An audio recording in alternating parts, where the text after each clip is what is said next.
Ranch Express Courier Private Limited. Domestic International Cargo. உங்கள் இல்லம் தேடி வந்து கொரியர் புக்கிங் டெலிவரி செய்து தரப்படும்.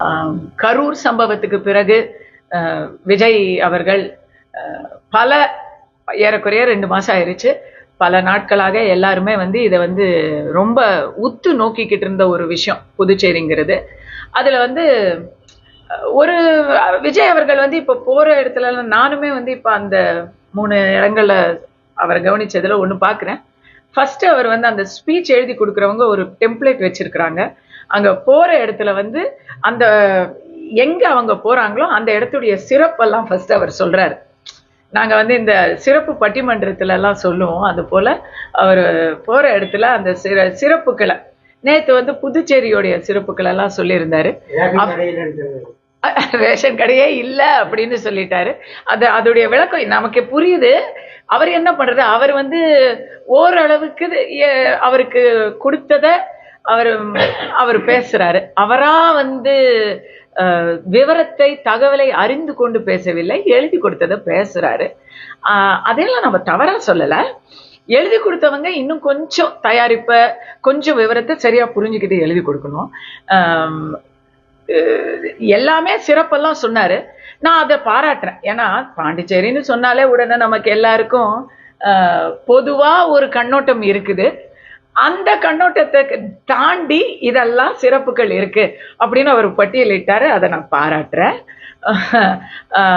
மற்றபடிக்கு அந்த சிறப்பு எல்லாத்தையும் சொன்னவர் முக்கியமா பாண்டிச்சேரிக்கு அவரை கூட்டிக்கிட்டு வந்த பாண்டிச்சேரியை சேர்ந்த முதலமைச்சர் கனவில் இருக்கக்கூடிய திரு புசி ஆனந்தோடைய பேரை அவர் சொல்லல.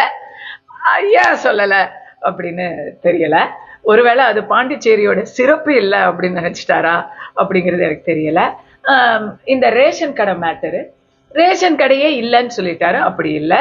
ரேஷன் கடையில பொருட்களை கொடுக்கறதுக்கு பதிலா பாண்டிச்சேரி மக்களுக்கு பணமா கொடுக்குறாங்க அப்படிங்கிறது தான் இன்றைய நடைமுறை.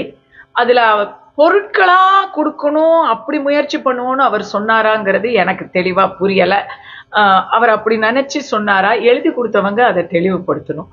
என்னை பொறுத்த வரைக்கும் எந்த ஒரு திட்டமாக இருந்தாலும் அது பணமா இருந்தாலும் சரி, ஏன்னா இன்னைக்கு தமிழ்நாட்டுல பணமும் ரேஷன் கடைகள் மூலமா தான் விநியோகிக்கிறாங்க.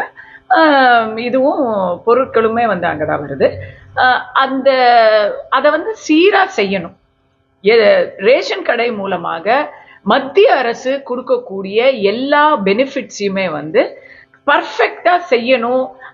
அது ஒரு சின்ன இடம். அங்க ஜஸ்ட் ஃபியூ லேக்ஸ் தான் பயனாளிகள். ஃபியூ லேக்ஸ் கூட இருக்க மாட்டாங்க. மேக்சிமம் 1-2 லேக்ஸ்க்குள்ள தான் பயனாளிகள் இருக்க, குடும்ப அட்டைகள் இருக்க வாய்ப்பு இருக்கு. அவங்களுக்கான அத முறைகேடுகள் இல்லாமல் கள்ள சந்தையில எல்லாமே உடனே திருப்பி வந்துடாம தேவையானவர்களுக்கு தேவையான விஷயங்கள் போய் சென்று அடையக்கூடிய அளவுல ரேஷன் கடைகள் செயல்படணும். அதை இன்னைக்கு இருக்கக்கூடிய என்ஆர் காங்கிரஸ் அரசு அதை செய்து முடிக்கணும் அப்படிங்கிறத நம்ம மீண்டும் வலியுறுத்துறோம். நிறைய விஷயங்கள் பேசினார் அவரு.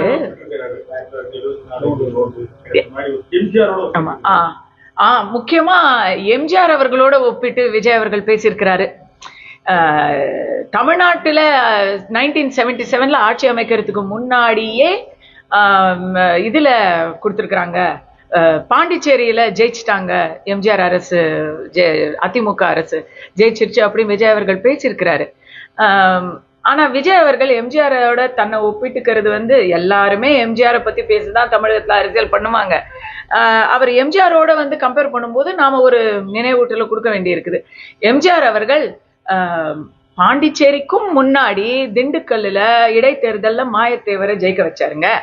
இங்க ஈரோடு, விக்கிரவாண்டி என்ற 2 இடைத்தேர்தல்கள் தாவேக்கா வாய்ப்பு இருந்தும் அந்த இடத்துல அவங்களுடைய பலத்தை அவங்க நிரூபிக்கல.